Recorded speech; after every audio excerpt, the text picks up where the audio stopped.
Let's talk about lost episode of Peppa Pig. The episode starts like normal. Peppa and George are outside playing in the yard.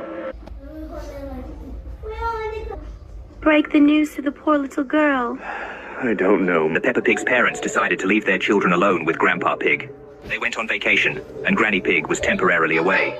Peppa didn't suspect that these days would show her a shocking reality and traumatize her psyche forever. It all started with lunch. Grandpa's dishes were, as always, delicious. Peppa asked how he always managed to make such tasty dishes. He replied that it was because he knew how to grow delicious vegetables in his garden. After lunch, they went to the garden. This is where Grandpa grows his vegetables. At the end of the garden, they reached the chicken coop. He also liked to raise chickens, and Peppa saw a strange building standing nearby. Peppa asked what was inside, but he said the kids aren't allowed to know and shouldn't go in there. They collected vegetables and returned home. They spent time together, playing with Polly Parrot and playing hide and seek. They played until the night, but Peppa kept thinking about what was inside that building. And when she went to bed, this thought wouldn't leave her. Later, when she was sure everyone was asleep, she got up very quietly and went out to the garden. She was a little afraid of the dark, but she was also very curious. She walked up to that little building, looked around, and opened the door. She smelled a strange smell.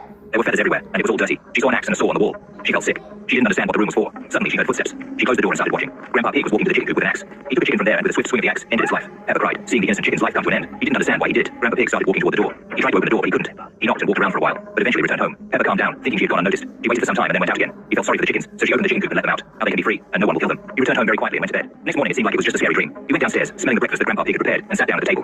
Then, Grandpa Pig said that he knew what she did last night. He returned home and seen that Peppa wasn't sleeping in her room. He said that he raised chickens for meat, which was very tasty, and that's why his dishes had a special flavor. On holidays or when guests came, he always went to his shed at night to prepare meat, but now he had lost that opportunity. Peppa said she doesn't want to eat chicken. Grandpa swore that there was no chicken in his breakfast. He calmed down and started eating, and the food had a different taste. When she finished breakfast, she saw a green feather at the bottom of the bowl. Grandpa cooked Polly Parrot for breakfast. This was his way of punishing Peppa, so that she would remember to obey adults at all times, and Peppa remembered for the rest of her life. The day that Peppa Pig's parents decided to leave their children alone with